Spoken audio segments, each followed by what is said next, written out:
Our main concern with the bullies is people focus on the victims in communities and in schools. There is thousands of programs that help victims or survivors. And if you don't help the bully, you're always going to have victims. And you're always going to need to do a new survivor program. Madri, thank you so much for having us. I'm so glad you came through. Thank you so much. I'm Madri Schuch and I'm from Youth for Life. We believe in healing communities from within. We work with many other organizations like Samaritan's Feet South Africa, Journey's End Foundation, that really focuses and share the same vision and dream that we do not want to increase the disability, but we rather become part of the brokenness and we do the healing from within. We also have our Beat the Bully program that we do in schools. And that's a very neutral place where we can connect with communities, because that is the only equalizer that communities has is education, where all different churches, cultures come together. And from that point, we can start helping them at a neutral point and we can work from there outwards into the communities. So that is what we do. And besides that, we also do street ministry. That is my great passion and my love. So yes, we mainly, every time that we do go into a community, we hit the streets and we simply go and share the gospel. Our main concern with the bullies is people focus on the victims in communities and in schools. There is thousands of programs that help victims or survivors. And if you don't help the bully, you're always going to have victims. And you're always going to need to do a new survivor program. Because there will always be a trail of destruction wherever there is bullies. But we believe if we can help the bullies, then we don't need to spend so much time and money on the survival and the trauma and things, because it won't be as much. So our passion, and actually the CEO, Hetty Orfer, that wrote the book Beat the Bully, and also is the CEO of Youth for Life, she really has a passion for the underdog. So her whole career was based on working with the detention children and helping them. And then schools started noticing, but wow, these children that we really had no hope for because we had problems with them since they came into the school, now is changing. And now it has such a huge impact on the school system as a whole that we need to recommend this to other schools that have the same problem. And then in Gauteng, she did a couple of schools with her program, and really it was amazing. And that is her passion. So when I got involved, she was just still doing that. We started in Salari Spas. We got Journey's End Foundation sponsored our first pilot project there, where we had a whole school approach. She didn't just do the training. We actually went into the school for a year. And I just, after 2 weeks, me seeing the difference of this program, after 2 weeks, I was like, no, we really need to actually get to write this down. We need to get the stats on this. And then I got involved. And I just got involved through writing down the stats, for getting the youth worker saying, okay, this is what we need. This is how we're going to record it. This is what info we need. And we started. She did the training. He did the implementation. And I just wrote the reports. And I couldn't believe it. And then I said, no, I need to get involved with this. I need to be part of this change that you see. And then I also did a whole year where I was part of the implementation. So, and we can see that if you help the bully, the change it brings, because if you have one class or one bully with one in a class, then it affects the whole class. It affects 40 children. Eventually you're gonna get people that's intimidated by the bully that actually will start going with the bully, because they will follow the bully just out of fear. And then you get about 30%, 40% children that will be labeled as bully, but there's only maybe one. And then you can imagine the impact of 30% in a class. How must the teacher teach? How must that children learn?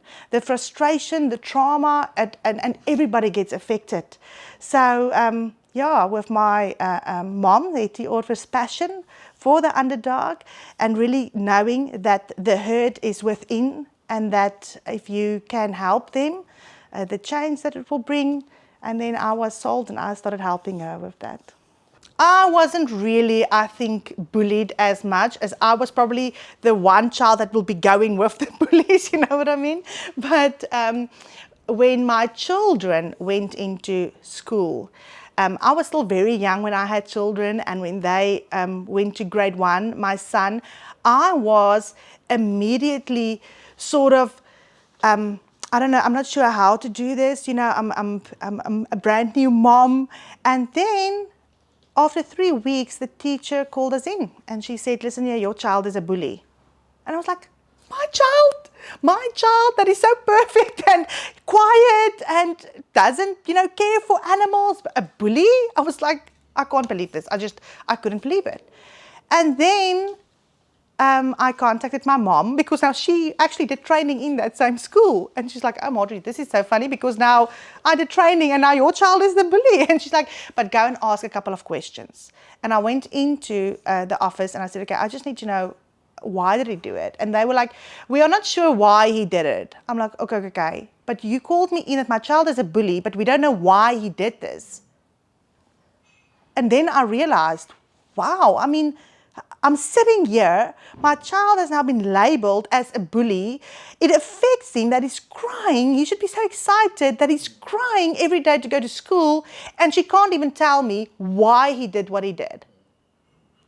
And then we've actually found out why he did it, and it was actually for his own protection that he did it. We were just stunned. And then I actually started reading my mom's book for the first time. It was then, because now I'm in a situation and I don't know how to deal with it. I don't know. You know, eventually I had to take my child out of that school, because in the school system, when you have a teacher labeling a child and telling everybody that this child is a bully, that child really doesn't have a chance, because there's no common ground or equal level from where we are working from. And that's why when we come into a school, let's say you are a bully now, I can come to you, but I know your past because I've read it, but you don't know that I know it. So when I start talking to you, it's just like a brand new page for you. So if a teacher does it or someone else does it, it is years of you shouldn't do this, you did this, you know what I mean, of rejection that the child already feels. So it's not a clean page, you know what I mean? He starts there already feeling that I'm not good enough to actually change. And if they usually want to change, then they would say, oh, you did it again, now you messed up again. Where I will just say, listen, yeah, but okay, we had a little of a setback, you know what is the right thing, let's just get back on the right track. So I think that is where that is, you know, important, dealing with bullies. Now I'm going to go to the 9 faces that I want to tell you about. When you ask me the question, what stories do I have of bullies and victims? So we work from the 9 phases, which now is the 3 needs they have, which will be, they need to feel loved, they need to feel like they are worthy, and they need to feel like they belong somewhere. Those 3 needs, if they are not met, they will feel a certain emotion. Okay. So a bully, even if a bully do something to make you feel like you are not worthy, you know, criticize you, you will feel that emotion. Let's say you do not feel like you belong somewhere, even without a bully involved, you will feel that emotion. If you do not feel love at home, you will feel that emotion. Okay, so even with a bully or without a bully, that is the emotions, that's our second line, that you will feel if that is not in your life. Now what happens? Now you get a victim and they are dealing with that emotions. A bully is the reaction to that emotion. And that's why it's easier for us to work with a bully, because if every emotion have a certain reaction. So if we know what is his reaction, is he aggressive, then we know, okay, that's the emotion that he needs. Is he belittling people? Then I know, oh, this is the emotion that he needs. So then we work it back. This is the basic need. So we go there, we give him that need, the emotion change, his behavior changes. Okay? So that's easy for me if I get a bully, because I can help him much quicker, because I know what he needs. With a victim, it's different, because the victim stays there and is just feeling the emotion, but there's no reaction out of it. And that's why when you get people that start doing self-harm, parents that will say, I can't connect with my child, it's because they're stuck there on the victim phase, and you can't really know what it is that he is feeling. That's where our facilitation comes in, or our youth worker then just ask certain questions for us to determine. But those 9 phases, I can tell you, it has helped me in my life with my children, because if they act in a certain way, I'm like, okay, they don't feel like they belong somewhere. Yeah, I've been busy this week. Yes, I probably shouted 4 times, so they don't feel part of the family. Then I need to go and work on that a bit. So I saw it in my family life, and then seeing it in our whole school approach, how that impacted the children, and teaching the teachers that concept. Yes, it changes a lot of people's lives. Yes, I think you do need some facilitation training to do that, because if a teacher sends someone to you and you know this child is a bully, you will handle it different than you would. We say you start really on the common ground, like this child, you act like you know nothing of this child, and you simply start caring for this child. And then usually you have different sessions, but that's part of our training that we do to help people to connect with bullies and do bully prevention. And remember, we don't see bullies as bullies. So our mindset is not that it's a bully. Our mindset is that it's a victim, because we know there's something missing, and that's why he's reacting. So when a child comes to us, that is our main focus, to see why is he reacting the way he does. So yeah, if someone is dealing with bullies, I would say either get some knowledge on it, because it's so difficult. A lot of times I see parents make the mistake, and teachers, I'm a terrible teacher, I'm always shouting, hierdie kind, it's driving me crazy. And then they sort of overcompensate by being nice to this child. But you can be nice to that child. That child might never change because he doesn't feel worthy. Then you need to actually do something for that child to feel worthy. So there is some knowledge that you need about dealing with the situation, I think. We also have a book, Beat the Bully. Some of that knowledge is shared in the book. So I would say gain some knowledge from people that have done it and did so many years, preparing or getting the knowledge. So I would just say get some knowledge about it. Youth for Life is an NPO, so obviously if someone wants to do this program in their schools, they need to get the funding, because we don't have the funding. So a lot of times schools do have businesses that support them. A lot of businesses will be like, I would like to have this implemented in the school closest to me, and then they can sponsor it. So let's talk about the funding, because that's the first part. None of us can do anything without the money for it. And we can do our Article 18 and do our BE certificate, so they do get some benefit from sponsoring a school. So that's the first part. Then if a school wants this program implemented, there is training for the teachers that can be done. Our whole school approach literally take all of this, and we do it, and we're there for a year. I'm just going to discuss the different programs that you can do separately. It's the teacher's training. What we do with the teacher's training is understanding the bully prevention. It is how to identify the bully, and we do the different personality techniques in a classroom, and we do the school discipline system, which we believe every school and every classroom must have the same discipline. If I come into your class, it must be the same thing as I have in my class, you know. We all have the same method of discipline. So a child knows it's the same everywhere. That is the only way you can eliminate bullying from teacher to child.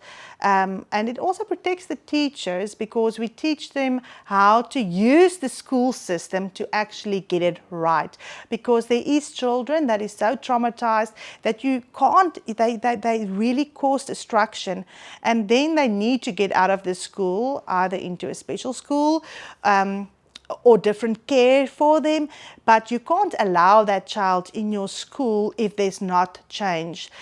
So we also show schools how to use the school system to apply the necessary disciplinary steps to ensure you help the whole school as quick as possible.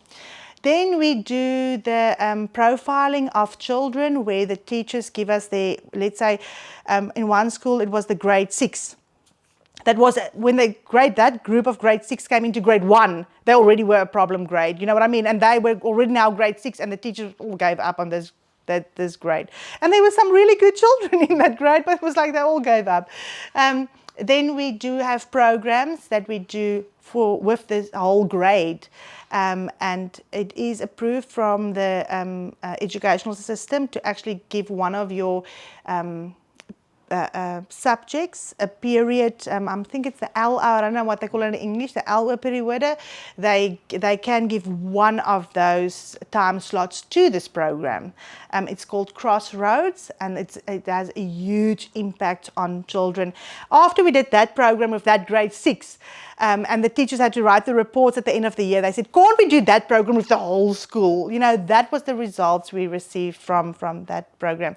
So we do have individual programs like Crossroads, and we have a leadership program that we do with the leaders of the group to also step up as leaders and be active serving leaders in their schools and in their community. We already take it out to the community. And like I said, the profiling, individual, that we profile the children and show the teachers which one is the instigator, which children isn't really bullies, they are just following the bullies, which children are victims and is acting out. So we do that profiling for them as well.